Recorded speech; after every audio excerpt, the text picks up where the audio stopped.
Lyrical proof for this one, man. I'm stepping with a swag, don't really like to brag. I'm stepping with a swagger that you haters never had. I'm stepping with a swag, don't really like to brag. I'm stepping with a swagger that you haters never had. I step with swag, I step with swag. I'm stepping with a swagger that you haters never had. I step with swag, I step with swag. I'm stepping with a swagger that you haters never had.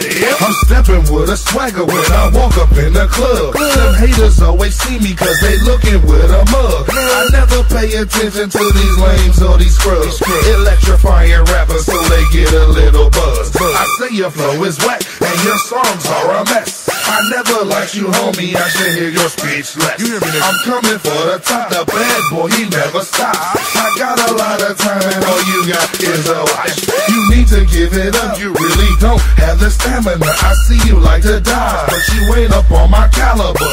I swag step and I'll always be ahead of you. To me you still a lame cause nobody's ever heard of you. I lean, I rock, I step with swag. I'm telling haters now that I've always got it in a bag. We hot, you flop, we first, you last. The interstate kings always stepping with a swag. I'm stepping with a swag, don't really like to brag. I'm stepping with a swagger that you haters never had. I'm stepping with a swag, don't really like to brag. I'm stepping with a swagger that you haters never had. I step with swag, I step with swag. I'm stepping with a swagger that you haters never had. I step with swag, I step with swag. I'm stepping with a swagger that you haters never had. I'm stepping with a swag on my high horse, so I brag.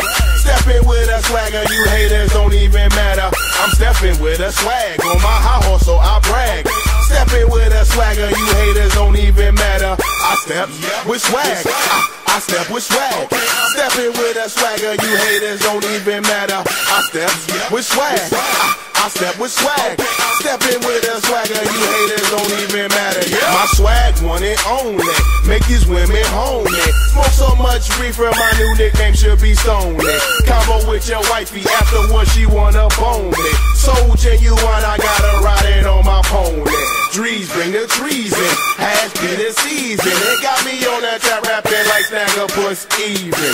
Y'all some rap bastards, here's a bag of the cheeses. Grab your pistol, squeeze it, then go to court and plead it.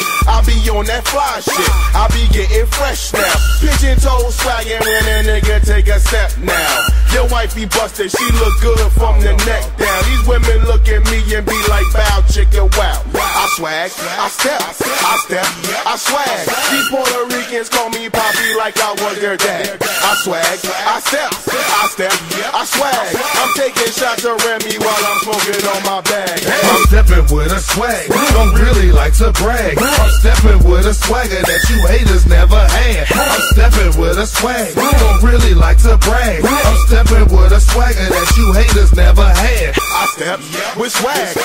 I step with swag. Stepping with a swagger, you haters don't even matter. I step with swag. I step with swag.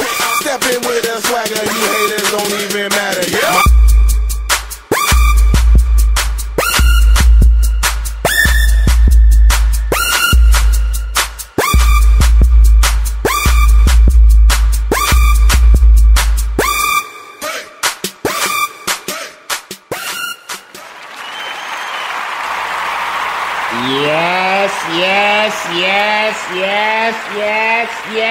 Yes, Madonna. You are now cooking, with Mr. Patty Cake Microwave.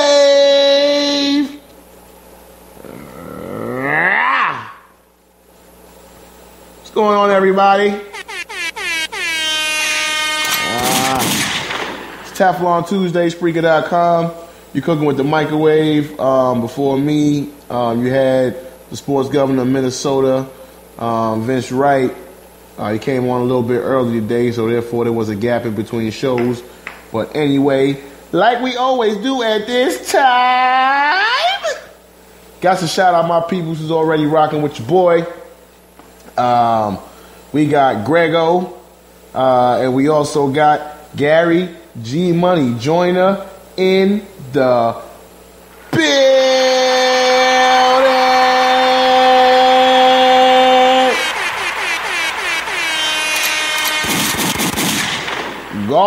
gunshot, my brethren, them, and now your blood clot, my dog. That literally just sounded like a gunshot just rang out of my neighborhood. That's crazy. Could y'all hear that in the background? You cooking with the microwave. I ain't gonna be like no white person and run to see what the hell going on.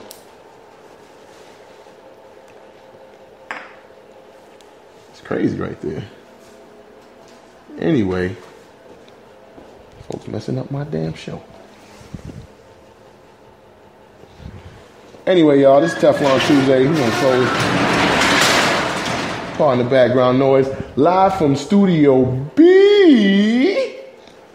We'll get back to the get back twos and hope we don't get shot up in this mug. You know what I mean? Anyway, y'all, we all done had over 24 hours to soak and really understand what happened in that Super Bowl and look at everything and reflect and see where the game went wrong for the Panthers. Yeah, Grego heard that. Grego heard that. He said that was some heat too. Yeah, yo. That joint sounded like it was like probably no more than 50, 60 yards away. No more than 50, 60 yards. I'm like, yo, what in the world? Like, maybe somebody in the neighborhood listening to the show. You know what I'm saying? Maybe somebody in the neighborhood listening to the show and they were just like, oh, word? But anyway, back to everything. I was saying, man, you're cooking with the microwave. It's the first time you guys really heard me on my show talk about the Super Bowl. So we're gonna get into it a little bit. Yeah, that was pretty funny, Grego. Like, I had to close the door up in the, you know what I'm saying? I had to close the door down real quick. I don't need to be firing no shots or whatever, trying to do no live show. Man, I had to shut the door to Studio B. Crazy out here, man. It's 10:30 at night. You know where your children are. Anyway, yeah, as far as the Super Bowl goes, man, Denver wins 24-10. Sad game. I'll get into my thoughts in a second. Give y'all a few stat lines. Carolina really should have won this game. Once I start running down the stats to you, you'll see where basically Carolina won in almost every facet of the game except for score. All right, so Cam Newton was 18 of 14, 265 yards, no touchdowns, 1 pick, 2 fumbles. Peyton was 13 of 23. He didn't even throw the ball 25 times. For 141 yards, no touchdown, 1 pick, 2 fumbles. Jonathan Stewart ran the ball 12 times for 29 yards. He only averaged 2.4 yards a clip. He did score a touchdown. C.J. Anderson ran the ball 23 times, 90 yards on the ground, averaged 3.9 a carry, and he had a touchdown. Now, earlier, I was on the governor's show saying that Carolina didn't give up a defensive touchdown. I mean, you can count C.J. Anderson's touchdown as a defensive touchdown, but I mean, look where they started from. You know, when I say they didn't give one up, I'm talking about like there were no drives that Denver had that really marched down the field and punched it in the end zone. You know, they had a couple of field goals and all that stuff, but yeah, what in the world? So Carolina just like I said, man, they didn't pull it off with the score, but Philly Brown. He was targeted 7 times, 4 catches, 80 yards, averaged 20 a clip. Emmanuel Sanders for the Broncos was targeted 8 times, 6 receptions, 83 yards, averaging 13.8 a clip. What else we got? Now breaking down the team stats. Carolina had 21 first downs to Denver's 11. And I mean, that's 10 more first downs than Denver had.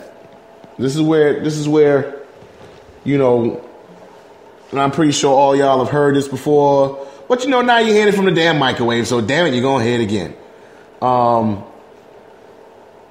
let's see, like I said, 21 first down to Denver's 11. So they had 11 more first downs. Third down conversions, Carolina was 3 for 15. Denver was 1 for 14. Denver converted on 1 third down conversion. 1. And that's crazy. They had 1 first down, or 1 third down conversion, should I say. And, what can you say? I mean, Carolina only had 3, but, this is another category that they won in and still managed to lose the game. What we got? Rushing yards. Carolina had 118 total rushing yards to Denver's 90, so they won that. Where else did they have? Oh, we got the lovely Dr. K, Kim Shropshire. Long time no sees in the chat rooms. Dr. K in the building.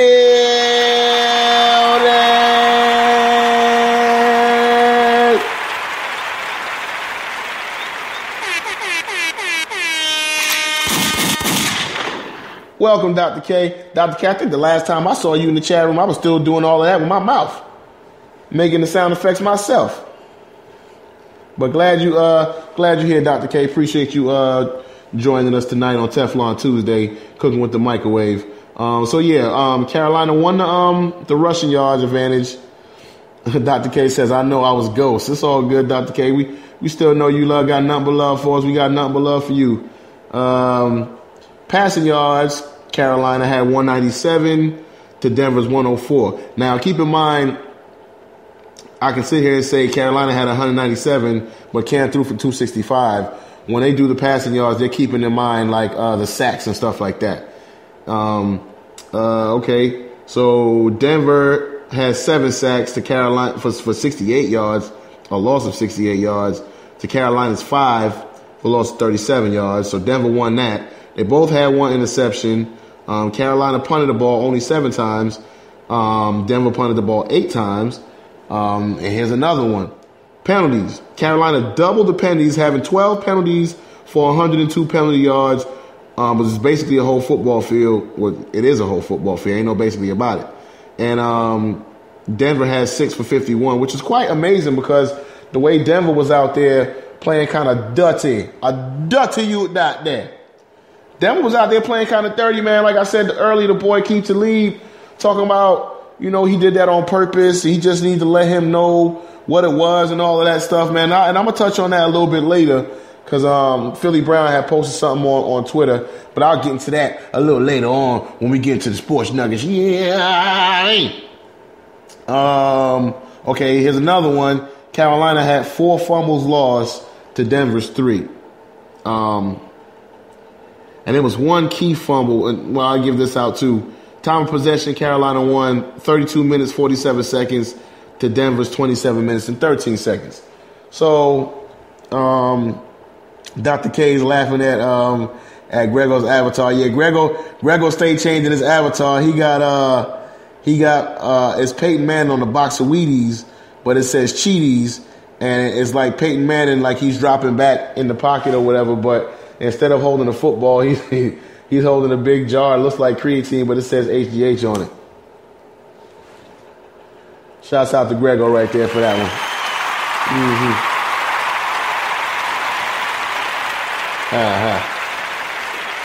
Nice one, Grego. Dr. K says, nothing about that game felt right. Absolutely correct, Dr. K. And I don't know if you were listening to Vince's show earlier, but I was saying on that show, once Carolina missed that field goal, I just had the feeling like, for some reason, this game isn't going to go the way I want it to go. And I mean, it all started with that catch, by Jericho Cotchery when he fell to the ground in the field of play, bobbling the football, and the ball never touched the ground, to my eyes, to the 20-something people who was in the room with me, and to most of y'all. and they reviewed the play, and they called it an incomplete pass. And that was the beginning of the end right there. Dr. K says, yes, that bad catch call. And Grego says, but about the game seemed to be fixed from the start. Exactly. And you're cooking with the microwave. Now, I'm not going to sit here and say the game was fixed, but I can definitely say the odds were tilted towards Denver. You would almost think those referees had somebody lay odds on Denver. Carolina was favored by, I think it got down to like 5.5 points, something like that. Carolina was favored, and even when they went down 10-0, you still didn't feel bad. You know what I'm saying? You still didn't feel like the game was over or the game was out of reach. By the time it was like mid-third quarter, you just felt like, man, if Cam Newton don't strap this team on his back, they're going to lose this game because they're not getting any help. Yeah, and then Grego says, now that punt return was weird. No fair catch, no tackle. And that's crazy because, I mean, when they showed the replay, now they didn't show the replays that I saw. I didn't see much before he caught the ball. I just saw like the last very short moments before he caught the ball. And from what they showed, he didn't wait for a fair catch. It's kind of weird that two defenders ran up on him. One actually touched him. And, one actually touched him, but he just kind of let up on him like he was trying not to get a penalty because, in those situations, normally the dude fair catches. I mean, them cats was barreling down the damn pipe. Pause. And I guess he never called for a fair catch. I don't know. Dr. K says by the third quarter, I was 3 sheets in the win. Yeah, man, it was unbelievable.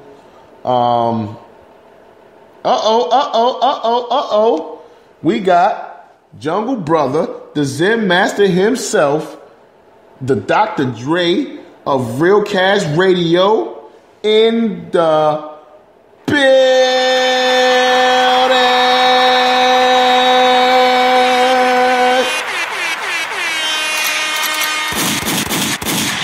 Gunshot, put out blood clot.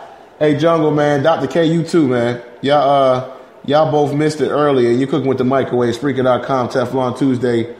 Earlier on, when it was just me, Grego, and G Money, man, I announced they was in the building, let off a couple gunshots, man, and a gunshot went off in my damn neighborhood. Gunshot straight ran off. Scroll back and read the chat. Grego heard it too. Grego was like, yeah, that was a real shot. That was some heat too. But the show goes on, man. The show goes on. Anyway, back to the back twos. It's that game just nothing felt right about it, like Dr. K said. Nothing felt right about that game. I mean, Carolina couldn't buy a call. Carolina could not buy a call. And, for what it's worth, they didn't get no help from Shula. Championship football, Grego said, good live reality radio. Word. Live and direct. Represent the hardcore, rough, rugged, and raw. But anyway, what the hell was I saying? Yeah, just nothing felt good about that game. The calls that were, the calls that were being called and the calls that were being missed were just unbelievable. And like we said, we started with the Jericho Cottree catch, not a catch. You can go wherever you want to go with it. It's Akeem Talib. Mind you, Akeem Talib missed the game in this season for poking Dwayne Allen in the eye. Dwayne Allen, tight end for the Colts, like blatantly poking him in the eye. And then he tried to deny that, saying that he didn't do that on purpose. But then now he grabbed Philly Brown by the face mask and pretty much yanked his damn neck off. And he said he did it on purpose. And what does he really have to lose? Other than the fact if they would have threw him out of the game. which they're not going to throw you out of the game for a face mask because at that speed, at that point in time, you can't really judge intent. You know, and he said it. He said, you know, it might be a fine coming, but hey, we got a ring. I got a ring. And they were just allowed to beat them dudes up. They picking up flags. Cam Newton getting hit late in the end zone, out of the pocket. Got rid of the ball. He gets hit late. They don't throw the flag. You know, it's just unbelievable. And like I said, man, Carolina didn't do themselves any favors. You know, they had plenty of opportunities not to leave it in the hands of the referees. And the referees damn sure wasn't going to give them no help. They weren't going to give them no hand. And we all saw that. Jungle says, welcome back, Kim. Miss you, boo. Dr. K says she missed him too and said, wow, with the gunshot. Yeah, it was real. It's real in the field out here. Grego said, Talib is my guy. With him saying that, lets you know he's a damn fool. Yeah, he well, here's the thing.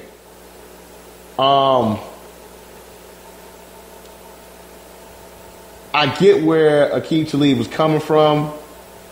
He just shouldn't have said that. Not, and I know at that point in time he figured like, you know, statute of limitations. What, you know, can y'all do to me? I got my Super Bowl ring. You want to fine me? Fine me. I'll pay it. You know, but he just shouldn't have said that. Wait. We got my partner on the Bottom to the Top show, and we'll be coming with a very special edition sometime in the near future. We got my partner, the host of the Monday Recap show, Jersey Vern, the Chief Rocker, in the building.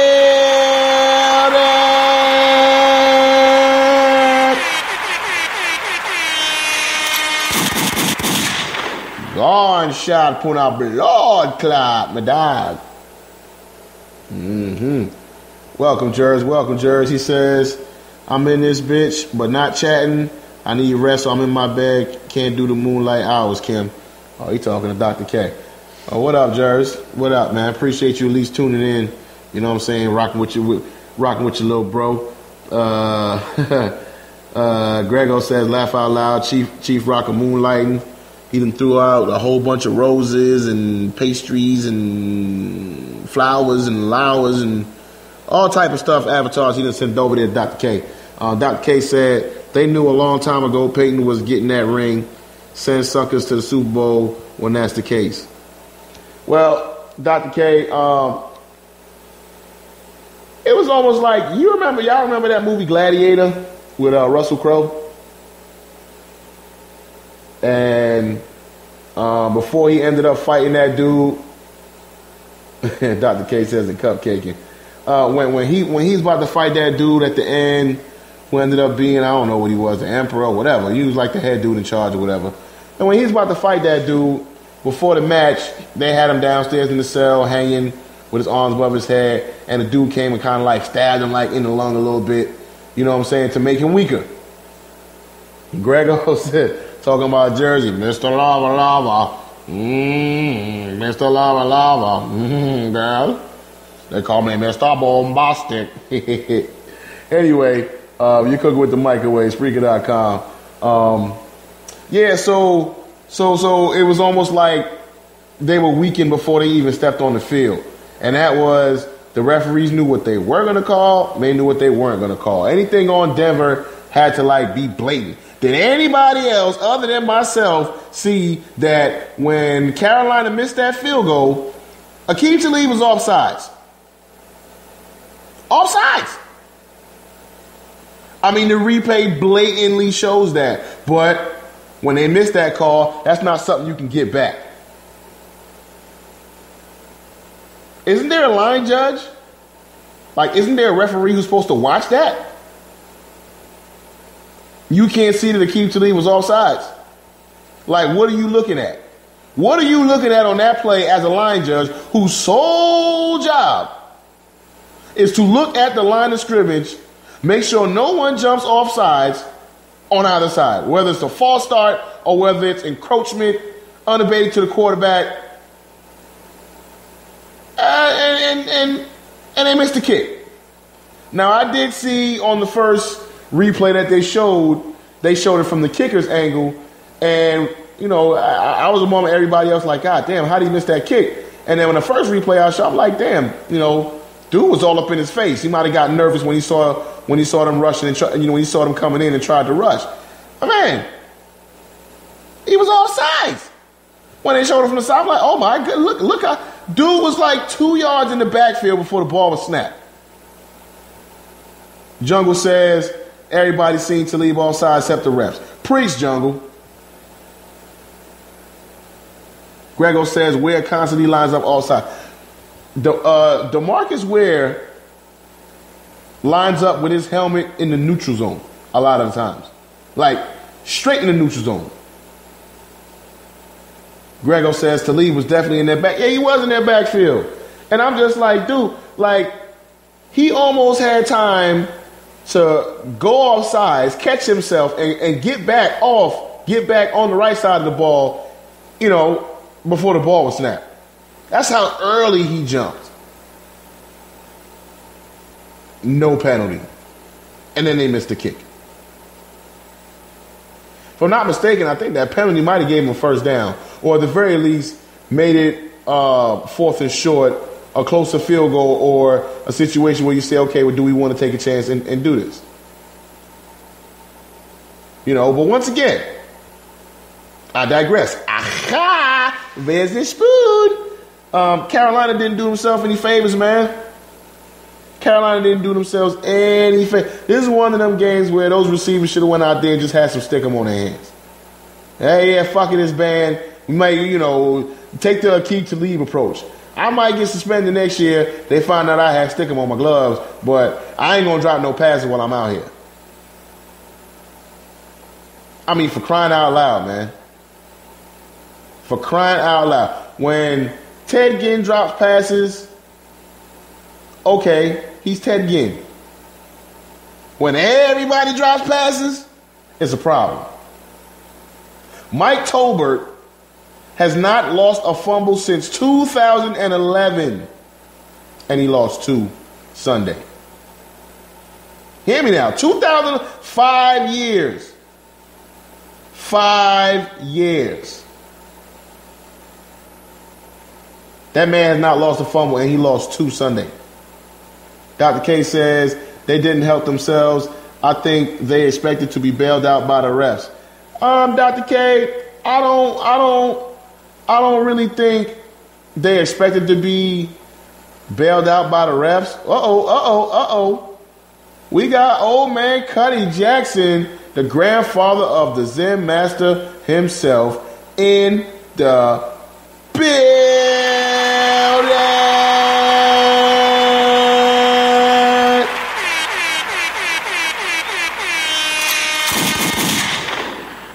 Welcome, Cuddy. Welcome. You're cooking with the microwave. Spreaker.com, Teflon Tuesday. Before me, I had the sports governor of Minnesota, Vince Wright. I'm not sure if G Money did a show. I did see a post from him earlier. I think G Money, Gary G Money Joyner might have did a show today as well. But you're cooking with the microwave, man. Yeah, and I don't know if they expected to be bailed out by the refs, more as they expected the game. Either way, they'd be wrong. More so they expected the game to be called evenly. We got more company. We got the resident Washington football team advisor and the resident Oklahoma City Thunder advisor out there in Oklahoma City.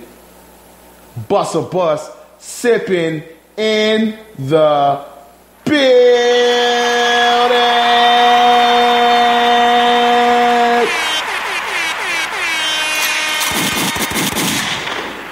Yes.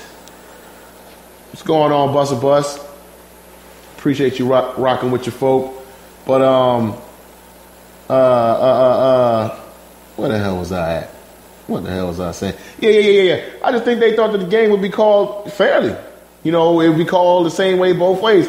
And like I said, man, it's plenty of times you'll hear that anybody who plays sports and you've ever played in a big game, what a coach will tell you, good coaches, and I'm not saying Ron Rivera didn't say this, and I'm not saying that this is something that the players shouldn't already know playing at this level and being at this stage.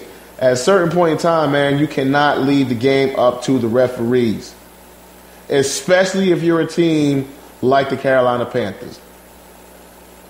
Nobody expected them to do what they did through the regular season or in the playoffs. People thought they would lose to Seattle. They didn't. People thought they would lose to Arizona. They didn't.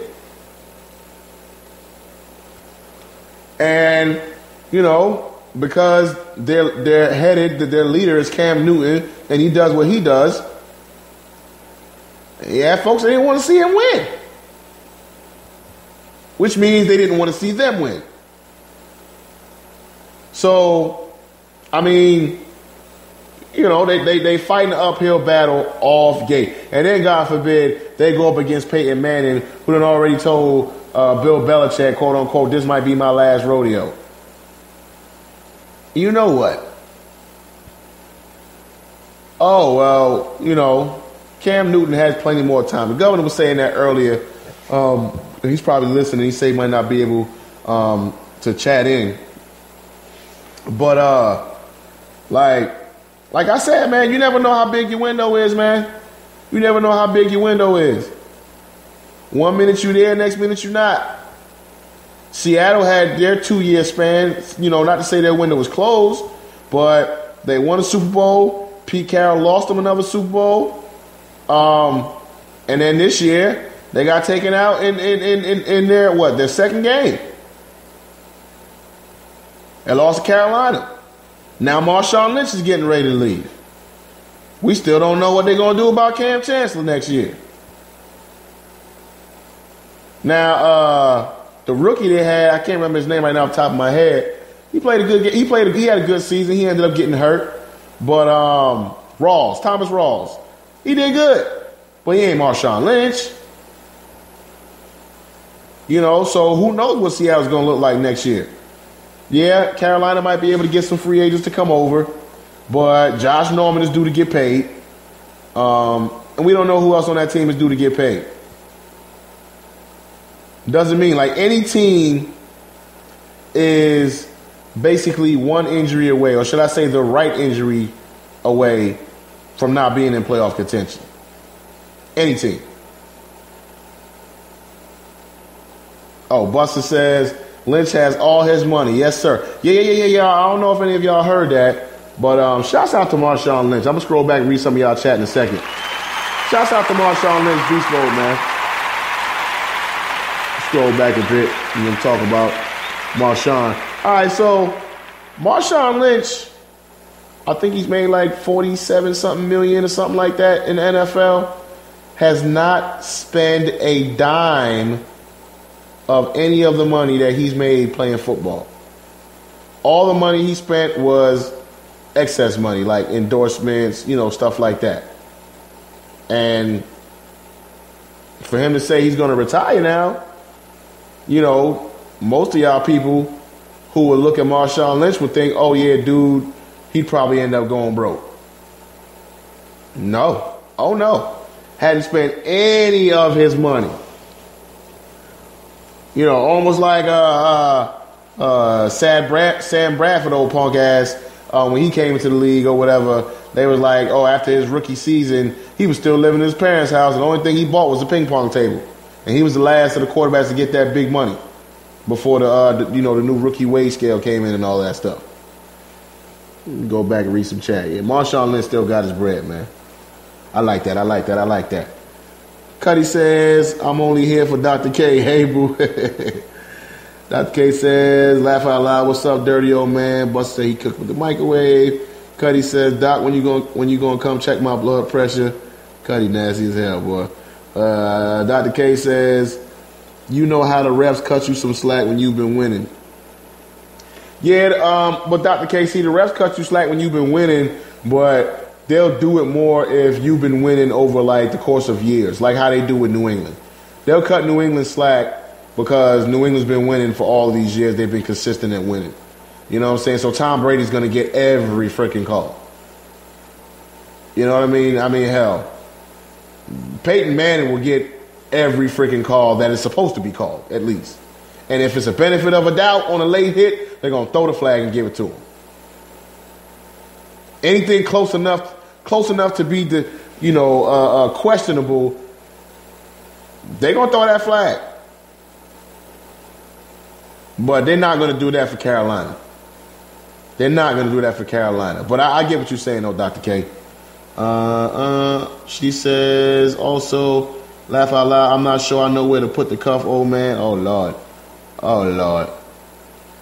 Cuddy says, I'll guide your hand, Doc, no worries. Y'all get nasty up in her. Grego says, media got the Panthers super relaxed, hyped them up like there was no way they could lose just to get their guards down so the refs could screw them. I agree with that there, Grego. I agree with that. Like, I was actually overwhelmed to see how many people were going for the Panthers. I mean, and rightfully so, but it might be the point to where maybe they did get a little comfortable. Dr. K says, true, Grego, rocked them to sleep. Yeah, like, maybe they did get a little comfortable. Maybe they did feel like there was no way they could lose that game. And in all actuality, they should have won the game. Like with all of those stats that I gave you earlier. They led with passing yards. They led with rushing yards. Led with time of possession. Led with first downs. Had more third down conversions. Had more total yards. 2 less sacks. 1 less punt. 6 more penalties. And 1 more fumble loss. And like I said, man, you know, when you're cooking with the microwave, it was going to take that for Denver to win. They were going to have to score on defense. Because there was no way, like I said, there was no way I saw Peyton Manning putting up more than 20 points. No way. And he didn't. Defense got him some points. All right. Buster says beast mode. Grego says Marshawn was smart about his bread. Yeah, Marshawn ain't stupid. Like, and that's one of the reasons why Marshawn don't like the media, because, you know, they kind of clown him for the way he talk. But that's just how he talk. That's where he come from. He come from the streets of Oakland and from the Bay Area. So he give back to his community all the time. The way he talk is just the way he talk. But he's a smart dude. He ain't stupid at all.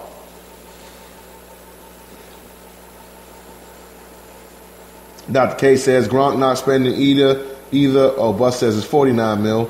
Thanks for correcting me, Bus. I said 47. Dr. K says Gronk not spending either. Gronk probably live in a cave somewhere and goes out and kills his food and cooks it on a stick with a damn forest fire. Grego says, laugh out loud, damn, Bradford just sitting on that loot. He gonna need to. Cause he damn sure can't play no football. At least he got some money. Old man Cuddy says people forget Marshawn went to a good school in Cal. And that's the truth. Cal ain't just no run of the mill school like, oh yeah, we'll just go to Cal. No, Cal's a good school. Marshawn Lynch wasn't no dummy, man. At all. At all. Okay. We got the governor of Minnesota, host of Sports Done Right, that came on before me a little early today. He came on about 6 Eastern. Maybe it was 7 Eastern. Yeah, 7 Eastern, 6 Central. The governor of Minnesota, Vince Wright, in the building.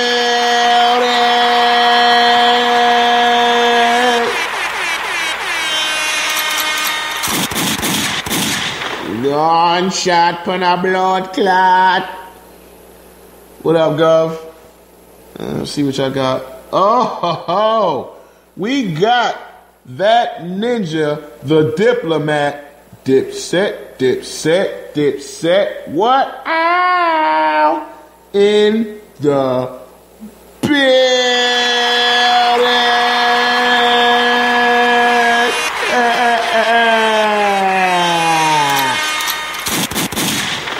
Gunshot for the dips. What up, diplomat? Now we starting to get cracking now.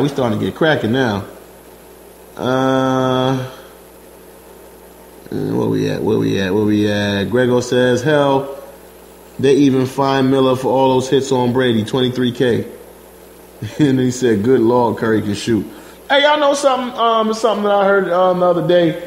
Very, very interesting. Whatever game it was, I think it was a game over the weekend, but it was a game sometime recently that Steph Curry started the game ranked 21st on the all-time three-point list. I'm not sure if it's the NBA all-time or if it's Golden State all-time. Either way, it was an all-time three-point list. He started the game 21st. By the end of the second quarter, he was number 7. I'll rewind that. Steph Curry, in the game recently, couldn't tell you exactly which game it was. Might have been the game that he went off for 51. Might not have been the game he went off for 51. Anyway, the point I'm trying to make to you is he started the game ranked 21st on someone's all-time three-point list. Whether it be the NBA's or whether it be Golden State's, somebody's. And I'm pretty sure Grego will point that out for me by the time I get done. And by the time the second quarter was over, he was ranked, I'm sorry, not 7th. He was ranked 14th. In 2 quarters, the man jumped 7 slots. It might be all time because they didn't shoot three-pointers like they did back in the day now. And, I mean, he takes those like layups. So, Grego, let me know what's good. I'm pretty sure you'll tell me. That ninja says, don't overthink it, Fish. The media doesn't like him, so he doesn't like their ass in return. Preach. Media doesn't like Cam. And here's another thing about, what they say about Cam's post-game comments or whatever, and the way he conducted himself in. Like, why do you always got to find a reason to be mad at Cam? Why do you always got to find a reason to say something to Cam Newton?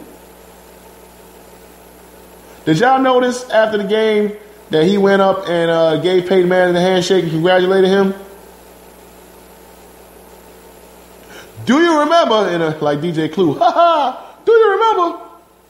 do you remember when the Colts lost to the Saints in the Super Bowl? Peyton Manning never went over there and congratulated Drew Brees.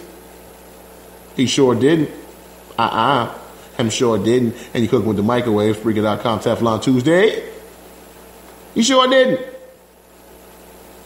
But now, they want Cam to sit up there for 15 minutes while he can clearly hear, I think it was TJ Ward on the other. You can hear in the damn audio, when anybody replays the audio of them interviewing Cam, you can clearly hear TJ Ward in the background saying what they did with Cam and what, like, how do you expect that man in those circumstances just sit there and want to answer your question for 15 minutes while you can clearly hear the dude on the other side of the ball on the other team, maybe 10 feet away from him, it sounded like, talking about the game.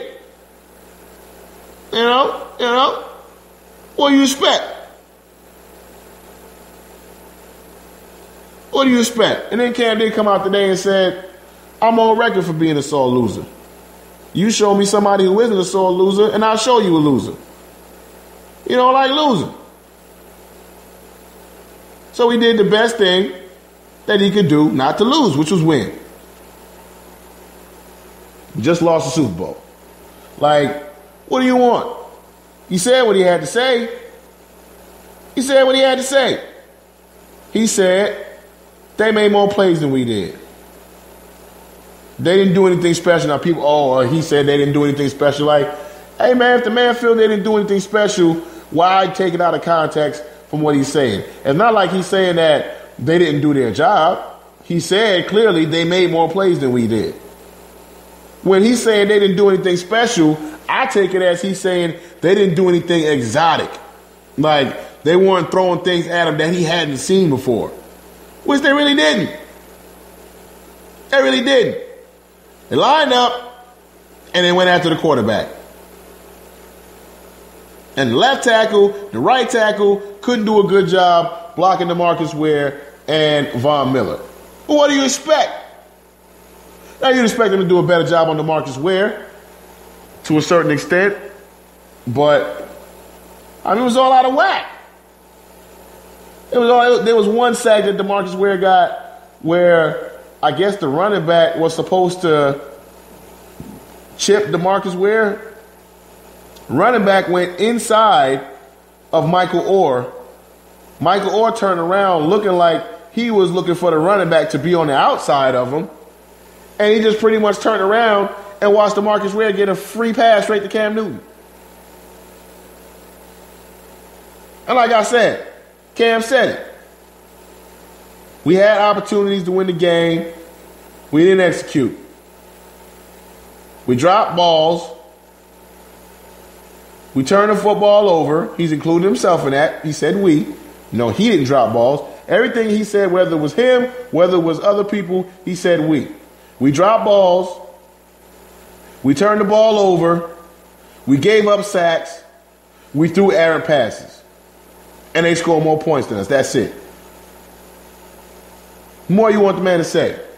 You want him to sit there and break down? You want him to sit there? Oh, that's what y'all want. Y'all want him to go out there and openly criticize his play calling right after the game, after they lose. That's what y'all want from it, ain't it? That's what y'all want. Y'all want Cam to come out there and start criticizing his play calling and say, "Oh yeah, well I felt like we could have did a better job adjusting to what they were doing, but we just didn't." Oh yeah, well I may have mentioned during halftime, maybe we should try to do this, maybe try to do that, and we still didn't. Not to say that he did mention it, but still in all. You would think they would adjust. And they didn't adjust. They didn't adjust. What y'all talking about in the chat room? Everybody saying what up to Ninja. Dr. K's trying to get me off the hook. Talking about somebody with the toes out. I can't do it today. I cannot do it today, Dr. K. In a bad mood. Panthers got a job. Grego says, for all y'all coming late, go back and listen to the start of the show. Fisher was busting shots on his board and someone licked shots for real. Yeah, all of y'all, man. all of y'all who came in late, man. They, when I was busting off shots, you know, like I always do, man, somebody in the neighborhood, man, it was really close. I swear, it probably was on my damn street. It was so close. You just heard a shot ring out. Bah! You can catch it. You can catch it on the replay, man. Real around here.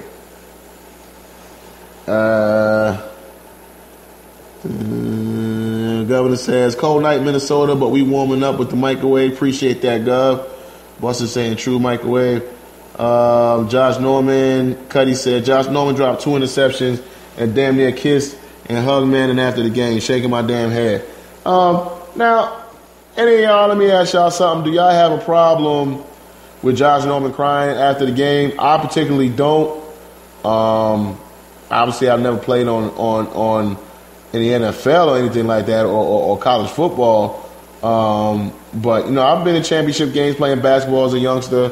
I know what it's like to be one of the main people on the team, if not the leader of the team, and to be in a championship situation and lose. You know, sometimes you cry, man, when you gave it your all, or, you know, or when you gave it everything you had, but you still think after losing on the mistakes that you made. You know, it's very hard to play a perfect game regardless on what sport that you play. Sometimes you do have people to play perfect games, and most times you don't. But when you start thinking about that one little mistake that you did, or one, you know, Norman's probably thinking, could I held on to one of them, and the one he would have caught, he would have been running into the damn tunnel like Forrest Gump. Or Bo Jackson or something. And you're cooking with the microwave, Teflon Tuesday, Spreaker.com. He literally could have, you know what I'm saying? So, you know, what can he do, man? The reason they play cornerback, and I'm not saying that he shouldn't have caught them picks, but the reason they play cornerback is because they didn't have good enough hands to be wide receivers. Number one reason. Any corner in the league, if they could play wide receiver, they probably would. Hell, Richard Sherman was a wide receiver when he played at Stanford, and then converted over to cornerback. But hey, man, it is what it is, man. Grego says that's why Steph girl hates Norman. Oh, because he dropped them picks? That's not fair to that man. That's not fair to that man.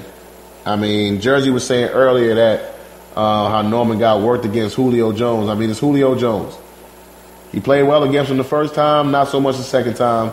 You know, you're not just gonna be able to stop him like that. And it just doesn't really work that way. Buster says Redskins and Panthers in the NFC Championship next year. Not going to happen. Grego says it Madden. Governor says Vikings, Panthers. Cuddy says Port Ron's going to have the #1 pick in 2017. Buster.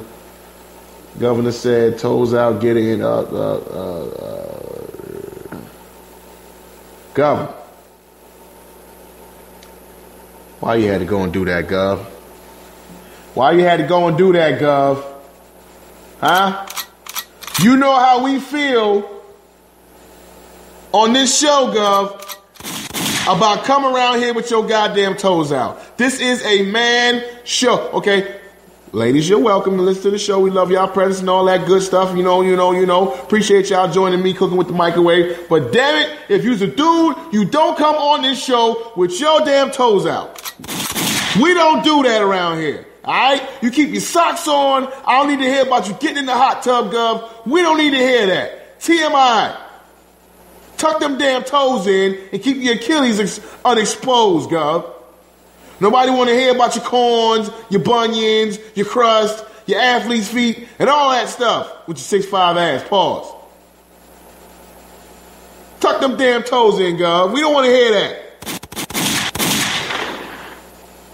Get me worked up, man. Yeah, I know people out in my neighborhood here. People out in my neighborhood out here shooting. And Gov, you got me. Tucking them goddamn toes, Gov. Rah. On that note, we're rocking for about 50 minutes or so. Guess about time we take our first break. Cooking with the Microwave. You're going to take us a short break. We'll be back. What am I going to play for you all now? All right. It's another track from the J. Drees Archives. Governor got the chop out. It's called This Is What You Want, man. This is me once again. It's called This Is What You Want. We'll be back. Smoke them if you got them. Be back in about 4.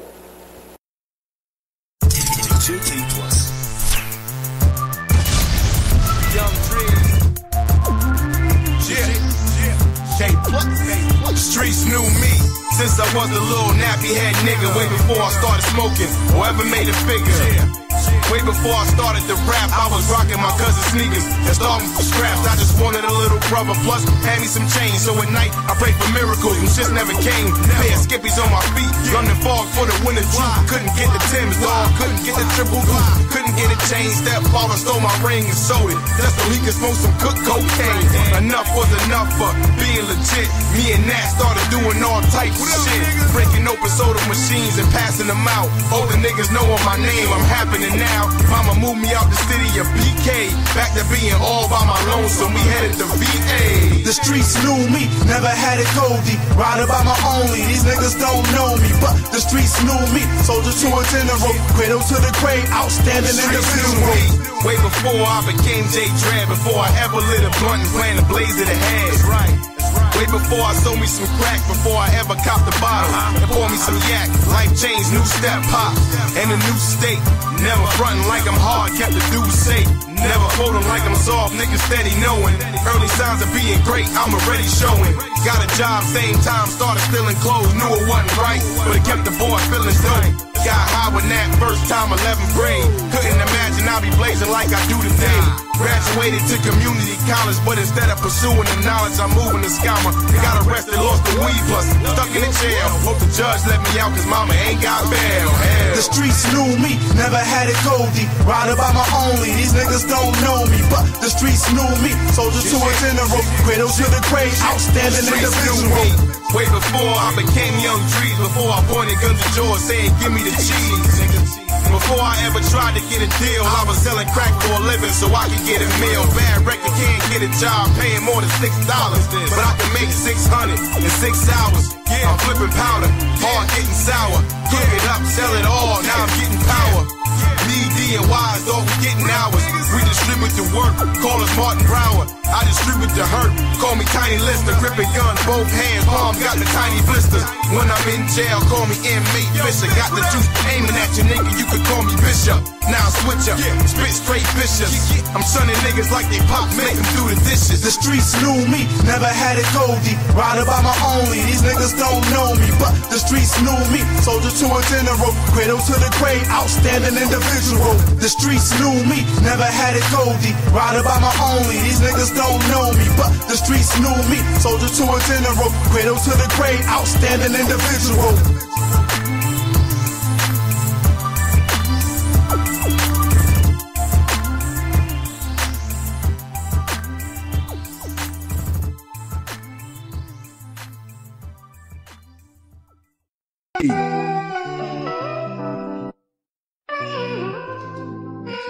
While you burning up, I feel the breeze up the freeway. Ooh, Mary, baby, I asked her, could I hit? There was nothing she could say.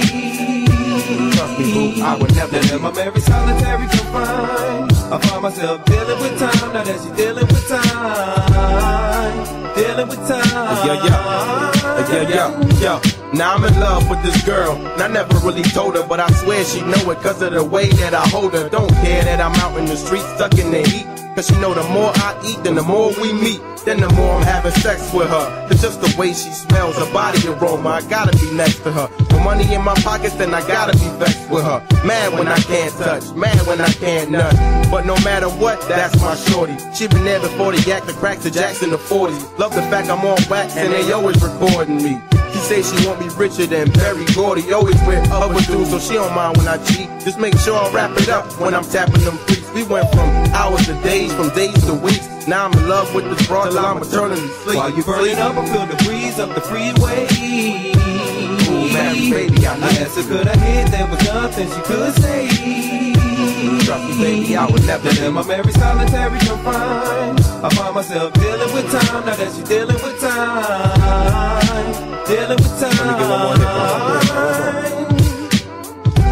Ooh, Mary, baby, I need you. No matter how rough it get, I can never leave you. Our bond is real strong, like Freeway and Seagull. Even though just knowing you makes me illegal. And it ain't an age thing, dog, she older than me. She got some people calm, some colder than me. Got some people rich and others owing they peeps. And she real flammable, like oils and grease. Since I've been with her, dog, she done changed my life. Turned my lips the same color like white and rice. Let me know who is real and who real tripe. Can't front though, she done made me nice on the mic. It's like, the more I write, the more I recite, the more I spit. She keep dudes saying I'm tight. Broke up for 3 months once when we had a fight. Now I'ma stay with this chick until it's time to see the light. You burning up, I feel the breeze up the freeway.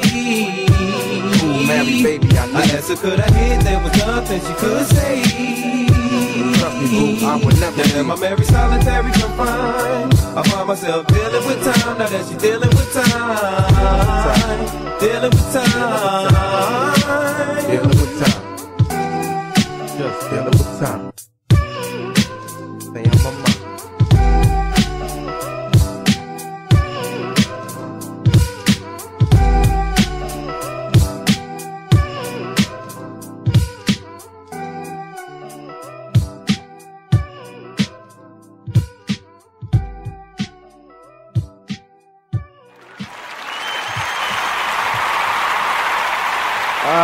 All right, everybody.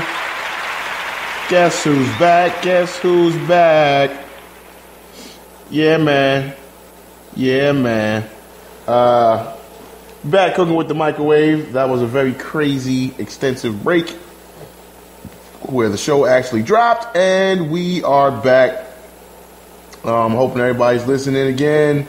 If not, you can catch it on the replay on demand anytime. This is Teflon Tuesday. Spreaker.com. I am your host of Cooking with the Microwave, Jon Fisher, the microwave, patty cake. We are back. No one's jumped in the chat room yet. Everybody's still on the old show, trying to get them to jump over to the new one.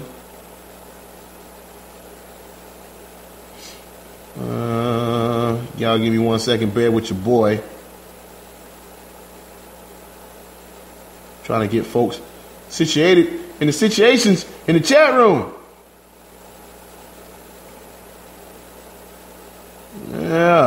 man. I'm trying to get folks all up to date, before we go on with the next story and everything. We've been talking about Cam Newton, the Super Bowl, the referees, the calls, the dirtiness of Aqib Talib, and basically we've been keeping it rocking, man, about the Super Bowl.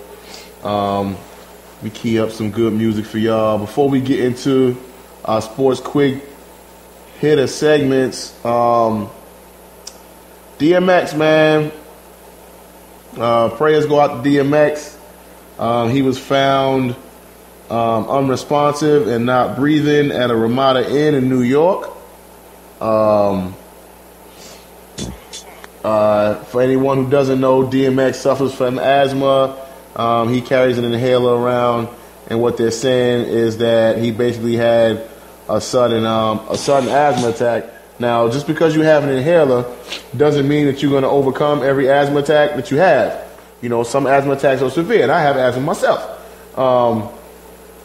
But yeah, so DMX, man, was found unresponsive, not breathing. They were able to, get him breathing and stabilized at a hospital. So it looks like he's going to be okay. Now, there was witnesses saying other stuff. I'm not really going to get into it. But DMX, man, always been one of my favorite artists. Dude walks around with a lot of demons on his shoulder, man. You know what I'm saying? So big shouts out to DMX, X-Man. Hope you get better, baby. Hope you get better, man. We counting on you. Yeah, so that's what we got going on with DMX. You know what? Here's an interesting stat, and I really planned, like I wrote this down sometime middle of last week, and I planned on being able to say this after a Carolina victory. They did lose the game, but I'm going to say it anyway, just because it's fascinating to me, and this is why I'm still going to root for Cam Newton. We've never seen anything like Cam Newton before, man.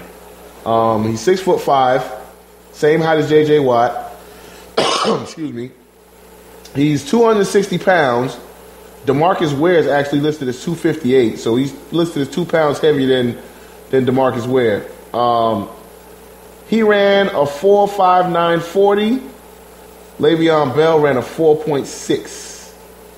And his vertical is 35 inches, and A.J. Green vertical is 34 and a half inches. Now, I like the way that it was broken down. I really like the way this was broken down, because the way you look at it, I think I saw this on Twitter. Somebody had tweeted it. Like, we've never seen anything like Cam Newton. Because they listed, like, I guess, top people or whatever, going against his measurables. So you got J.J. Watt, top defensive end, same height. You got DeMarcus Ware, top pass rusher, basically the same weight. You got Le'Veon Bell, arguably the best running back in football. He'll probably take a seat back after his injuries this year, mixed with the 2-game suspension that he had. So he didn't have, he still had a good season considering the games that he played, but, he didn't get to play a full season. So, but he's still among the top in the NFL at running back.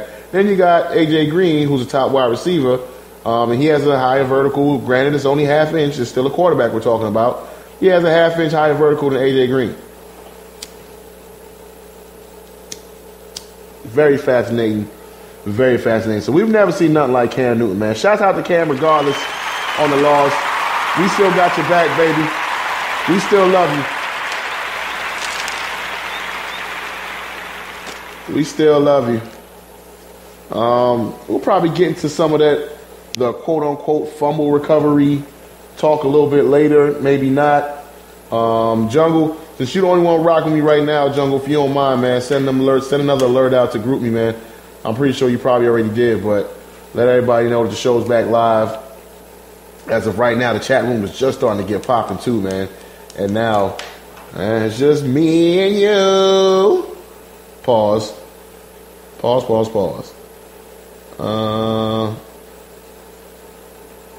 Damn fish, if the camera don't come to the new joint, I'm slapping it.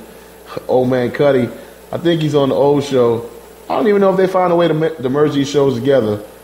Old man Cuddy says, Damn, Fish, if Kim don't come to the new joint, I'm slapping the shit out of Granny when those two goons go night-night.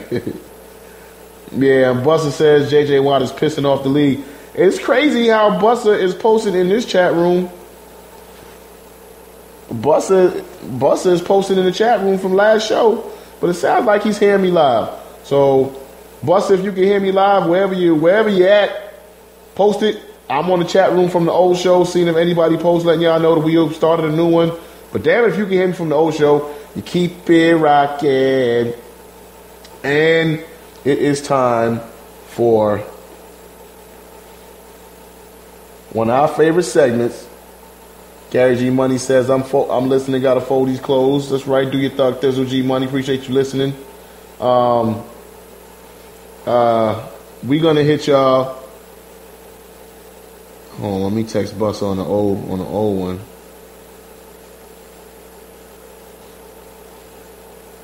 Dr. K's back in the building. All right, so we got folks slowly trickling. Dr. K said, laugh out loud. I was waiting for everybody to show up. Do I need to go to the other chat? Nah, I think everybody's slowly coming back over. People are probably listening.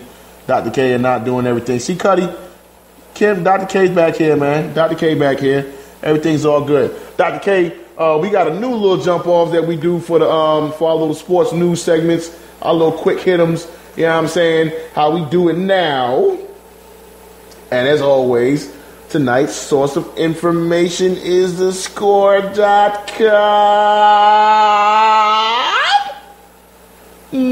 Drop. But yeah, Dr. K, now we kind of do it with a little bit of background music. So, you know, we're going to key up some of that Gangstar. I'm pretty sure Jungle Brother, G Money, and Old Man Cuddy will appreciate this track right here from the legendary Gangstar.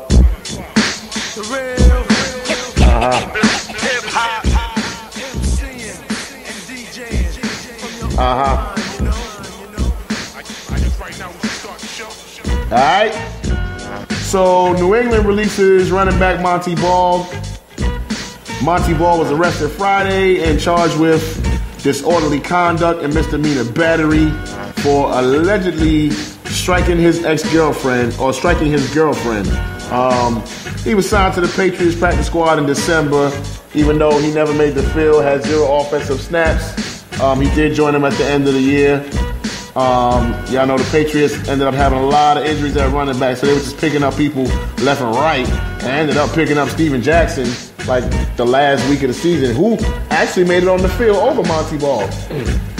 So I don't know what's going to be said about Monty Ball. It's kind of amazing. He probably might not be in the league anymore, but we're going to touch on something a little bit later in this same segment right here. But we're going to move along real quick. Von Miller, Super Bowl MVP, has been given the cover of Sports Illustrated. You know my Steve. Hold on. The beat. Alright, they better not give him that shit to Peyton Manning. I don't give a damn if it's his last game or not. They gave it, rightfully so, to the Super Bowl MVP, Von Miller. He had 2.5 sacks in the game, 2 forced fumbles, and 6 tackles. Oakland Raiders released safety Nate Allen Tuesday. He signed a 4-year, $23 million deal before the season started, but he had a whole lot of injuries. Held him to, he only played in 5 games and only started 3. All right. We got Diplomat and the Governor Vince Wright back in the building with us too. Appreciate y'all. Riverboat Ron Rivera says that he's going to do everything in his power to work with the NFL and delay the start of his team OTAs because of their deep run into the playoffs. Anyway, I love this beat right here. He's going to try to delay the start of it because their season was so long. He wants to make sure they're well rested, don't come in with any nagging injuries, to make sure that everybody is up to the up-twos at the start of OTAs. The beat. Here we go. Back to the Monty Ball thing a little bit. Johnny Manziel, I want to talk about. Well, we'll get back to that. Adidas is offering $1 million to any draft prospect to break the 40-yard dash record at the Combine this year. Now, the record is currently held by Chris Johnson of the Arizona Cardinals. He set it back in 2008, recording a 4.24 in the 40. But wait, there's more. There's always a catch. Now, the catch is they must be wearing Adidas 2016 ID0 5-star 40 cleats when they run. So they pretty much got anybody out there who thinks they got a shot of possibly breaking the record, they got to go buy those cleats. And if they break the record in those cleats, they get $1 million before they even get an NFL contract. Quite interesting. All right, this beat's about to be done. All right, now I'm gonna jump back into this kind of related, but not directly related to the Monty Ball situation. And I want to talk about Johnny Manziel versus Ray Rice versus Greg Hardy versus Ray McDonald, and I mean, for lack of better phrases, probably in the near future versus Monty Ball. Now, everyone was lobbying for Ray Rice, Greg Hardy, Ray McDonald to be thrown out of the league for their domestic violence issues.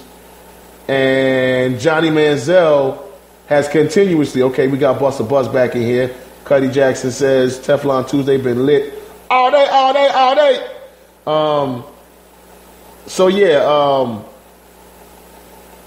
Johnny Manziel, man, another incident with his girlfriend. I don't know if this is the same chick or not. Either way, it's a chick.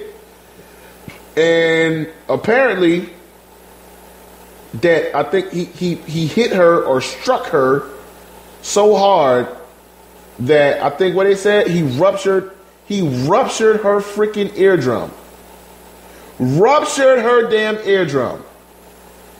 And all we hear is Johnny Manziel needs help. Ray Rice had one incident. One. Not two, not three. One. And because there's video, he's been blackballed from the league. You know, and the crazy thing about it is there's video footage of the first incident where Manziel got pulled over with the girl, and the girl says, oh yeah, well, he hit me a few times and pushed my head against the window. Now, as far as mainstream sports talk goes, I think probably the only person that I heard, maybe two or three, the only people that I really heard mainstream-wise, you know, everybody on Real Cast has brought that up, but the people that I heard mainstream-wise who touch on that and don't let it go was Jalen Rose and Bomani Jones. Like, whenever someone talks about that incident, they be like, well, wait a minute. Why isn't anybody talking about the fact that there's a female in the car saying that he hit her? Everyone's focusing on, oh, yeah, well, he checked himself into rehab, and the police officer smelled alcohol on his breath, but he wasn't drunk. I think that damn police officer did him a solid, if you really want my opinion. Yeah. Old man Cuddy says, damn girl in pain, but these bastards feeling sorry for that punk. Preach, Cuddy. Preach. And I ain't gonna lie to you, man. I did mention the incident before, and I did always speak about the fact that there was a woman saying that he hit her, but at the same time, you know, once it got to the point that we saw how Johnny was spiraling out of control, you know, I kind of said, yeah, well, you know, I wasn't just sweeping it under the rug, but I was saying, you know, dude has a problem. You know, he's got alcohol issues, or he's got impulse control issues. Whatever issue he has issues. But, you know, I decided not to necessarily bash Johnny, because I felt like the only reason they were really harping on that is because, you know, he kind of keeps himself close to the hip hop culture. But those days are over. Those days are over. Johnny Manziel will no longer be above getting his ass booed on this damn show. No longer, man. Because I mean, look, man, there's an issue. Whatever you want to do with alcohol is whatever the fuck you want to do with alcohol. You start talking about you in the public eye, whether you're in the public or private, but you have very recent, and now you're showing a pattern of domestic abuse. Domestic abuse. And all they ever talk about, because he is who he is, oh, well, we hope the kid can get some help. Oh, well, we hope the kid can get some help. You know, say what you want about Greg Hardy. And I will repeat, if the stuff that was said in that report from Greg Hardy is true, well, what he did was fucked up. If it's true, what he did was fucked up. But I will say this, regardless on what he said about Gisele Bündchen, Tom Brady's wife, and her sisters, and her friends, and coming out guns blazing, regardless of all of that stuff he said, one thing we can say is Greg Hardy has not had another domestic violence incident. Whether that be because females are scared to go near him, I don't know. But the man's rich. I'm pretty sure there's some females out there who ain't gonna care about what the stuff happened in the past that is alleged and he was not convicted for. Well, got convicted by a judge, but never made to jury. Ray McDonald. He had repeated incidents from San Francisco, and then I think Chicago picked him up. And right after Chicago picked him up was another incident. And I'm not sure Ray McDonald's going to play another NFL snap. So why the fuck should Johnny Manziel? And you're cooking with the microwave Teflon Tuesday. Why should he? You tell me. Don't worry, I'll wait. Why should Johnny Manziel be allowed to play another snap in the NFL? Now, is it because he's going to skate? Because he's probably not going to face any jail time? Huh? The NFL has publicly, Troy Vincent said, oh, well, the NFL is willing to give Johnny any type of treatment that he may require if he's willing to accept it. Like, why are they trying so hard to rehabilitate this dude? But Ray Rice and Greg Hardy and Ray McDonald, they're thugs. You know what I'm saying? They're thugs. They're goons. So what, Manziel can't be the same thing? Because his family got all money and because he a skinny quarterback? He ain't no skinny little quarterback to that girl that he busts upside the head in the eardrum. He ain't. I bet you he's very, very physically imposing to her. Not to mention the fact, you start throwing alcohol in the situation. Then they got this story about, oh, the Browns lied about the whole concussion thing. Manziel showed up to practice drunk. All of that other stuff. Whether that's true or not, I don't give a damn. But, I mean, hey, where there's smoke, there's fire. And one thing we can say, if this is the same girl, whether it's the same girl or not, this is the second incident in less than a calendar year. Less than a calendar, hell, less than a football season year. Because the season had already started when that first situation jumped off with the jumped offs. Season had already started. Second incident, less than a football year with domestic violence. Let's see what happens with Manziel. Let's see if somebody picks him up. Let's see if he gets picked up. Will the NFL decide to discipline him? Shit. Dr. K says, I don't want him to kill somebody. He sounds crazy.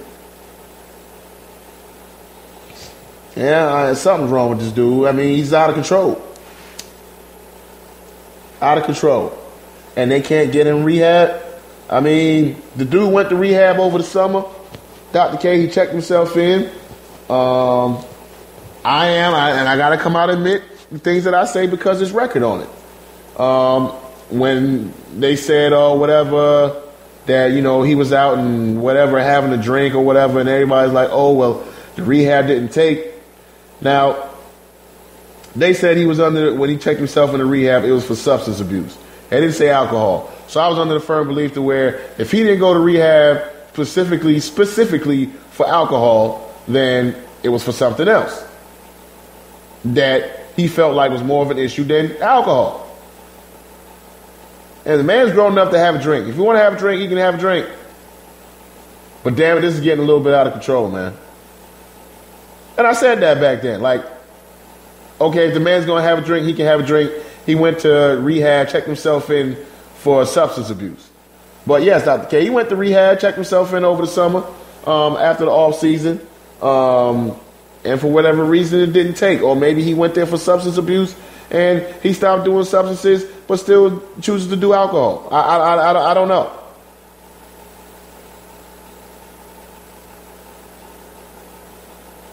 Dr. K says, but he been off for a minute. Remember the invisible girlfriend?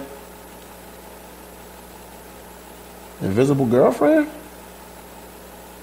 I don't know about no invisible girlfriend with Johnny Manziel, but Dr. K, I know you be keeping your ear to the streets. So post it in the chat what happened with the invisible girlfriend. Old man Cuddy says Johnny Football needs to take his chick beating ass to jail and get introduced to a few footlongs. Preach. Preach. Can't just be going around beating women, man. Can't just be going around beating women, man. And for all intended purposes, I never even heard about the dude getting arrested, man. I don't know, y'all. If anyone y'all heard of it, y'all let me know in the chat room. I didn't even hear the dude getting arrested. I just hear about the incident. I mean, ruptured her eardrum. Like, you got to cold cock somebody to rupture their eardrum. Really? Really? Ruptured her eardrum. And he needs help. Man, that dude don't need no help. His problem is himself. And what are you going to tell the dude, man? He come from money. He come from money. His dad ain't never going to turn his back on him. He going to accept his woman beating ass the way that he is. Keep feeding him money if he ever runs out of money. Because now he got his own money. And at the end of the day, Johnny Manziel is always going to have a job with his dad. Always. Buster says Johnny is the next Ryan Leaf. Agreed.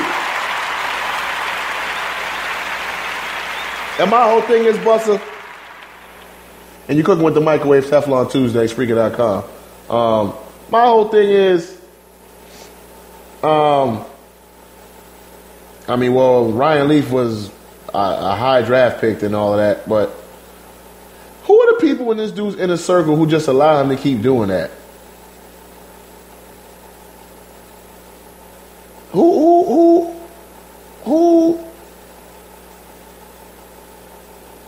are these people in his inner circle that can't tell this dude, no, you shouldn't do that, Johnny? That's not a bad idea. Hey, you shouldn't go with it. Like they had some video of him partying and singing and all that, and it's like the dude just don't give a shit, man. The dude just don't give a shit. You can't go find some place in one of your teammates' houses to go party. You all out in public drinking and all that stuff, which I didn't have a problem with until now. Here we hear about this with him busting this chick's eardrum. That's when I got a problem.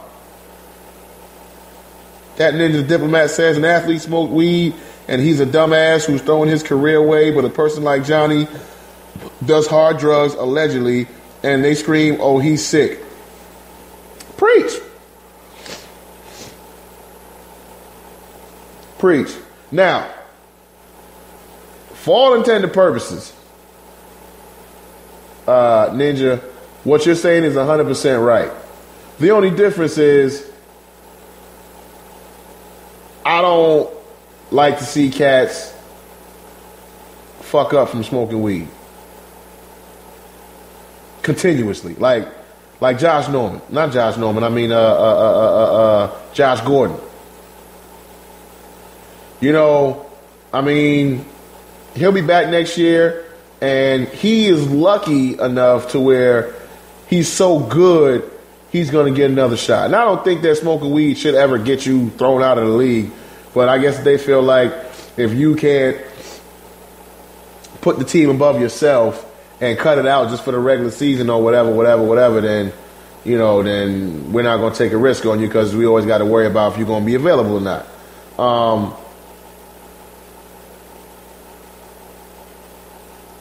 Most of the black athletes who make it to the league don't come from backgrounds like Johnny Manziel. So whereas somebody like Johnny Manziel, you know, the governor would say he don't want to play. Oh, I think he wants to play, but he ain't going to let nobody tell him how to live his life because football isn't his life. Football is a hobby for Johnny Manziel that he can get paid to do. Whereas for majority of the league, or especially majority of the black people in the league, which the league is primarily made up of, man, that's their livelihood. Without football, there's nothing. Other than what? Maybe selling car insurance somewhere? Going and selling used cars? Maybe to the best of the best who happen to went to maybe a Ivy League school or something like that. Maybe a job doing radio. That's it. And that's maybe. DJ Shockley had a job out here doing radio. I think he still is on the radio. And there's a lot of other people who didn't make it and not getting on the radio. You know what I'm saying? So for somebody like Johnny Manziel, man, don't give a damn. Man, I go work with my daddy. He always gonna love me. He got money. Forget what y'all saying.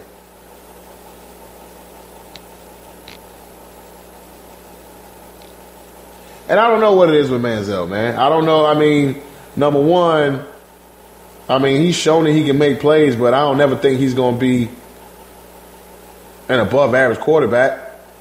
So why all the big fuss? I mean, hell, the dude can't even get out of his own way enough to fucking quarterback the team. Why all the big fuss? Ray Rice can't get no damn job. They gotta let him coach one of the teams or whatever for one of the special games and all that stuff. I forget what it was. I had brought it up probably about the week before last. You know what I'm saying? One time, Ray Rice. He's done. Johnny Manziel, let's get the kid some help. I hope he gets better. He's sick. Gary G. Money says, Buster says it's the Heisman Club. Old man Cuddy told Ninja to preach. G. Money says Johnny's chick didn't press charges. I don't know, man. I don't think she did. I mean, the man didn't get arrested. I know. I guess it's venerable. I don't know. I mean, Johnny Manziel probably got $100 an hour lawyer to where even if he did get arrested before they put cuffs on him, he'd already done post bail and he doesn't even sit in the cop car. Dr. K says, Buster says money talks. Sure does, man. Dr. K says, I don't know, Gary. I haven't heard about him on the news. Only what I hear from y'all. Dr. K also says, laugh out loud. Wasn't he the one who said he got catfish but kept talking about her even when he knew? No, that was Manitai Te'o. That was Manitai Te'o with the girlfriend. He played for Notre Dame, linebacker. I think he's in San Diego right now, playing for the Chargers, who may or may not be moving. Diplomat says they are keeping him in the news to deflect away from Johnny and HGH Manning. He's talking about Cam. And that makes a lot of sense. You know, no one's ever gonna say anything about the whole HGH. And like I said, man, Peyton Manning right off to the sunset. By the time they do an investigation, what are you gonna do? You know what I'm saying? I don't have an issue with Peyton getting HGH delivered to his house. Why? Because at that time, HGH was not illegal. It was not a banned substance in the NFL.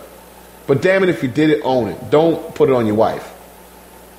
But whatever. Moving along. Dr. K says, must be Ninja because I love Cam and I'm tired of hearing about him. There has to be other stories. Yeah, there's plenty of other stories. Or why talk about something else when they can talk about Cam Newton and his attitude and his arrogance and his non-leadership and anything they can say about Cam. You know, funny thing about it is, I've heard people say, oh, well, if you're going to be this way when you're winning, be this way when you're losing. That is probably the dumbest thing I've ever heard. How do you expect a man to go up there after a loss on the biggest stage and act the same way as if he won the football game? You want to go up there after the game smiling? Then what you going to say? Oh, he don't care. He's all about him. He's a me first guy. He's not about the team. He doesn't care that they just lost the Super Bowl. Man, Cam cannot win for losing. And he doesn't care. And I'm cool with that. He's going to be who he is. He's a grown man.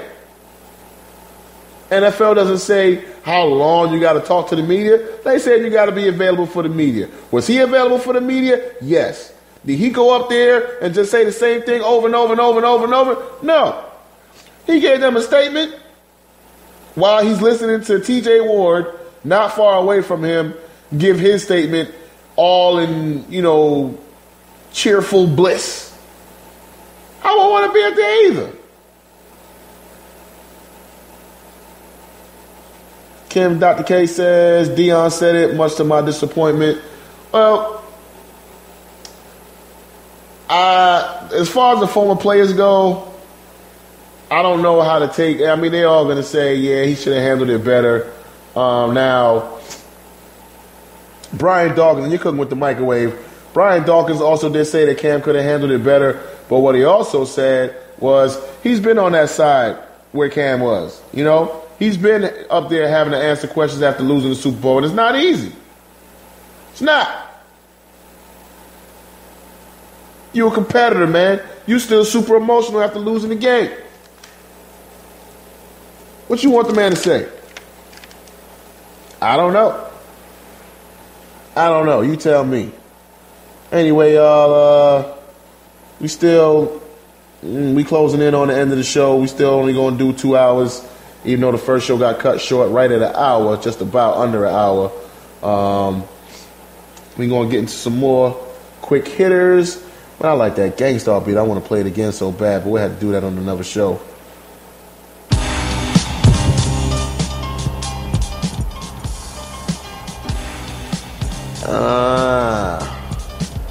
Let me give y'all a couple quick hits. We'll jump back into this chat room, then we'll close the show out. Adam Vinatieri is confirmed that he will return for the 2016 season. This will be his 21st season. The man will be 43 at the beginning of the year. What I was saying earlier about Keith Talib. Philly Brown, his real name is Corey. He goes by Philly, though. Philly Brown said via Twitter, and I quote, I don't think Talib should be suspended. I hope he plays when we travel to Denver next year. He was frustrated, and that's what immature pros do. So Philly Brown, I don't know exactly what week it is that they're traveling to Denver, but I guess he knows that they're going to be traveling to Denver, and he's wanting to make sure that he's going to be on the field, somehow, some way, get some type of retribution, probably legally. And if he doesn't do it legally, then of course, because of what he said, they're going to be looking to target him for a flag. John Elway says there's no deadline for Peyton Manning's retirement decision. I don't believe that. He's just saying that because they're a couple days off of Super Bowl victory. But best believe there's a timetable. They ain't going to let Peyton hold him hostage like Green Bay let Brett Favre do for them couple of years out there before he finally left. Tennessee Titans have released safety Michael Griffin. He's been in the league for 9 seasons, spent all 9 of them with the Titans. He was a first-round pick back in 2007. And, they issued a nice statement saying that hopefully he'll go down as one of the greats in Tennessee history, all that good stuff. and but he'll get a job somewhere else. All right, before I get into y'all chat, we close the show out. Oh wow, yes, Gov. Gov says, "Oh boy, the Grizz gonna be on the prowl." Yeah, you know the Grizz gonna be on the prowl, man. I ain't gonna say anything about the Grizz. I just say whatever I say when his show is on in the chat room. I'm not gonna come on here. The man's doing his thing. He's doing his own show. He's entitled to his own opinion. Like he says, as his opinion, how he feels. Doesn't mean I gotta agree with him. Doesn't mean I like it, because I don't. I mean, but he's passionate at how he feels, and that's his damn prerogative, man. But the same way he says Cam Newton is not above being called out, shit, he ain't either. But anyway, the dude definitely gets the pot stirring. But yeah, Grizz definitely gonna be on the prowl now that Cam lost. He's probably happy. He said he'd be happy for Cam if he won. Not so sure I believe it, but it is what it is. Dude's entitled to his own opinion, and he says what he says, and like he says, he believes what he says. Gary says, Dion, F him. That's why I don't like cow beaches. Man, he was only a Cowboy for a year. Dr. K says, I wanted the retirees to protect him until he could get himself together. What we talking about, Dr. K? We talking about Johnny Manziel? Gary G Money says, who is the Grizz? G Money, the Grizz is a dude who does his show on SME. His show was following mine last week. Now, he's openly came out and said that he doesn't like black quarterbacks. He doesn't like Cam Newton. Cam, she said. She want the... I wanted the retirees. Maybe she meant the referees to protect him until he can get himself together. Or maybe she is saying the retirees. Anyway, yeah, so the Grizz, he does a show. He puts it out on Dutch Network. I don't even know if he does his own show on Spreaker or how he does it. But, yeah, he came out publicly and said that he's not really for black quarterbacks. He doesn't really like them for whatever reason. He was really going in on Cam a couple weeks ago. We fired off on him, especially Ninja. Fired off on him in the chat room. He took it on the chin, came back. People were calling him racist. He came back last week. His show aired on Doug's network after mine did on SME. And You're Cooking with the Microwave, G Money. And he was basically like round two. He said even his girl was saying that she agreed with what we were saying in the chat room, and his girl called him a racist, and he still didn't back down from how he felt. Man literally said, I don't like black quarterbacks. Probably not verbatim, but you might as well say verbatim.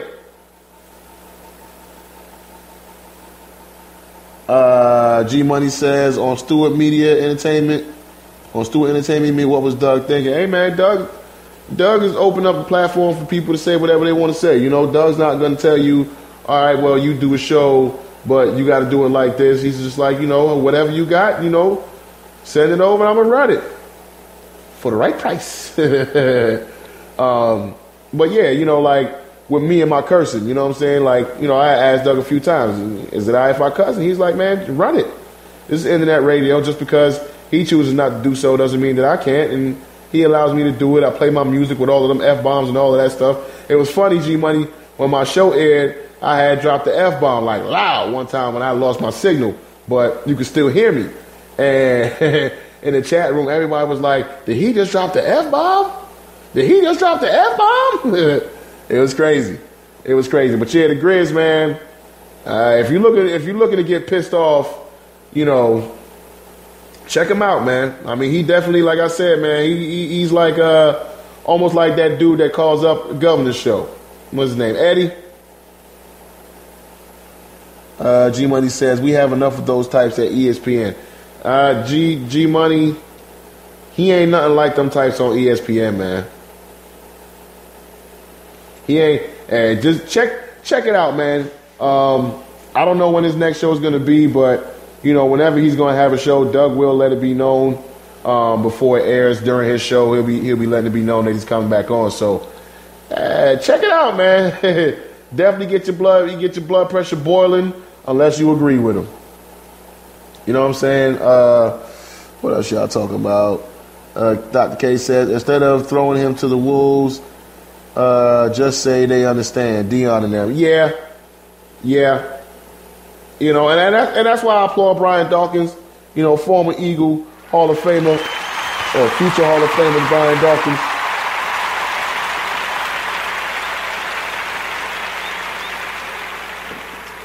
And that's another thing. I'm glad I said that about Brian Dawkins in the Hall of Fame. Tony Dungy got in. Marvin Harrison, Gangsta got in.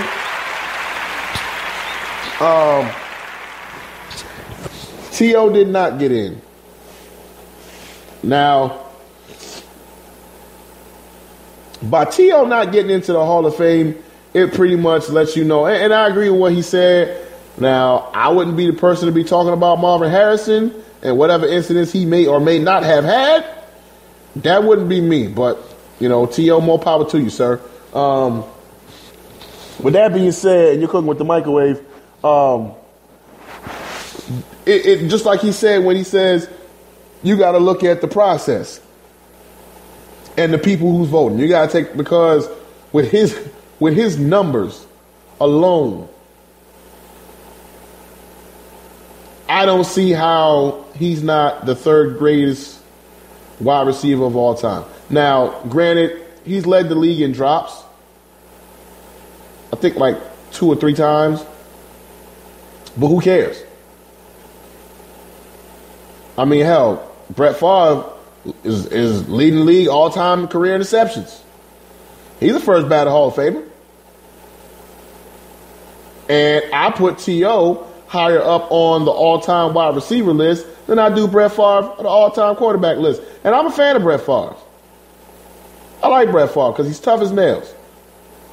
But yeah, I don't put him as high on the all-time quarterback list as I put T.O. on the all-time wide receiver list. So pretty much what they're saying is, oh, well, they're taking all the other stuff into consideration. And I thought the Pro Football Hall of Fame was about playing pro football.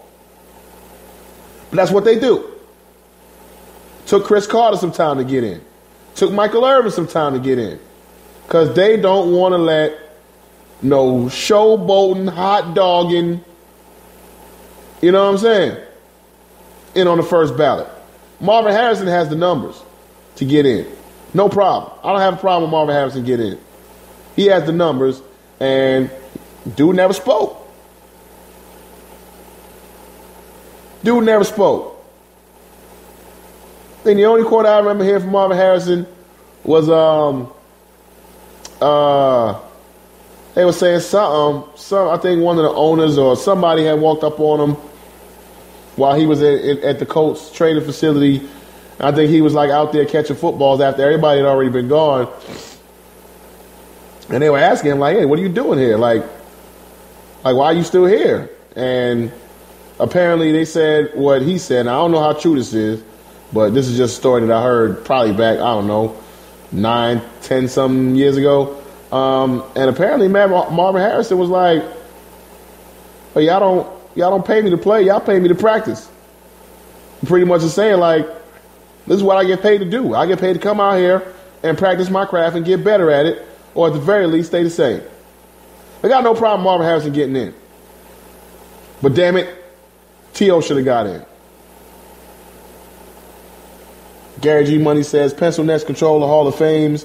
Makes no sense. Should be former players only. I agree with that, man. It should be former players only who vote on the Hall of Fame, man. Should be former players only who vote on the Hall of Fame. Not anybody else who hasn't played football or is going to hold their own personal biases into it. Oh, yeah, well, you know, he played at one time. He played for a team that I can't stand. Am I right? You know, like, I mean, it's to hold any type of different, I don't know, any type of different reasons to holding a man out of the Hall of Fame just doesn't make any sense other than you can say, did he do this on the field or did he not? And on the field, there's only 2 maybe arguably 3 who you can say did it as well or better. The only other person who I think you can put in a category as being as good or better than T.O. is Chris Carter. And that's really because of Chris Carter's hands. But even with Chris Carter's hands, you know, and I love Chris Carter, you know, Chris Carter wasn't no T.O. Chris Carter was not T.O. So, anyway, that was what it was. Y'all, great show tonight. Y'all be safe out there in them skrizzies. Keep it 100 with yourself, otherwise you can't keep it 50 with anybody else. Appreciate y'all joining me, Cooking with the Microwave, Teflon Tuesday. Remember the red, black, and green.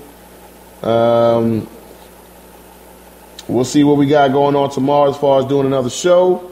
Not sure if this show is going to be posted on SME or not, but it may not because of the droppage and all of that other good stuff. But anyway, man, I appreciate y'all joining me, everybody. We had Gary G. Money Joyner, host of Everyday People Show. We had Dr. K, Kim Shropshire. She does her own educational show from time to time. The sports governor of Minnesota, Vince Wright, who was the host of Sports Done Right and came on earlier today. He was in the building. We had the Zen Master himself, Jungle Brother, host of whatever show he decides to host at that particular time. We had that ninja, the diplomat, Dipset, what? Ow! Host of the Underground Railroad show. Jersey Vernon Chief Rocker was there on the first show. Couldn't jump over with the second one. He might have been listening but not chatting. And we got the resident Washington football advisor and Oklahoma City Thunder advisor, Buster Bus. And he was rocking with us too, man. And not to mention my man, OG, old man Cuddy Jackson. And appreciate everybody rocking with me, man. Like I said, it's my on-call week with work. Not so sure. My phone get to ringing. I got to hit them streets and go fix some people's heat. And you know, these folks called me at like 3-something, 4-something in the morning. This morning. 3-something, 4-something in the morning. These folks called me, and then my boss telling me tomorrow, I'm like, yo, man, my phone was ringing like 4 in the morning. Oh, yeah, well, they called me because you didn't answer your phone. Dude, it's 4 in the fucking morning. You expect me to answer the phone at 4 in the morning? Not gonna be able to do it. Anyway, y'all, appreciate y'all rocking with me, man. We gonna take it out with Jungle Brothers' favorite track, even though we brought it in with that. We gonna play something about Mary, and hopefully we'll be able to cook for y'all tomorrow night. Granted, I'm not out late working. Peace.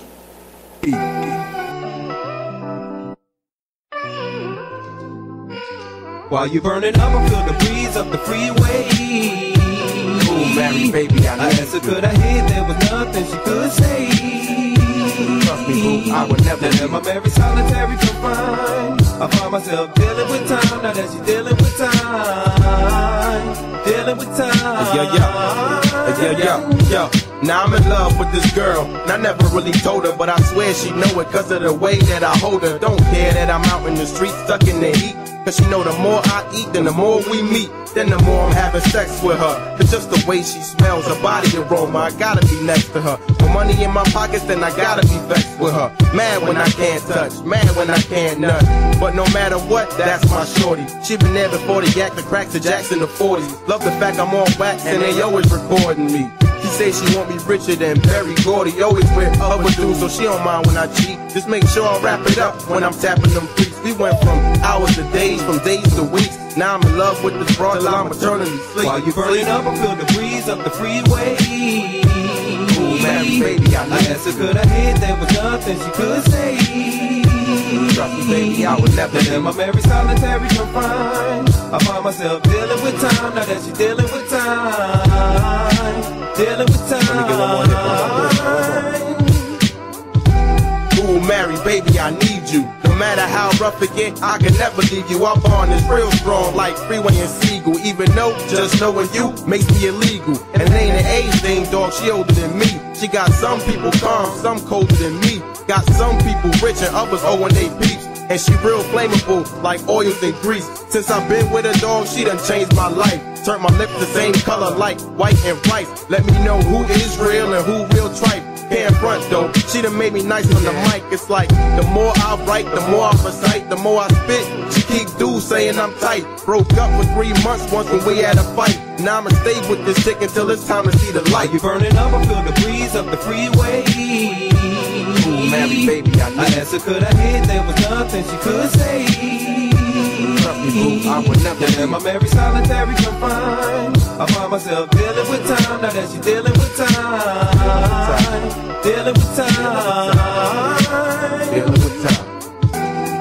Just dealing with time.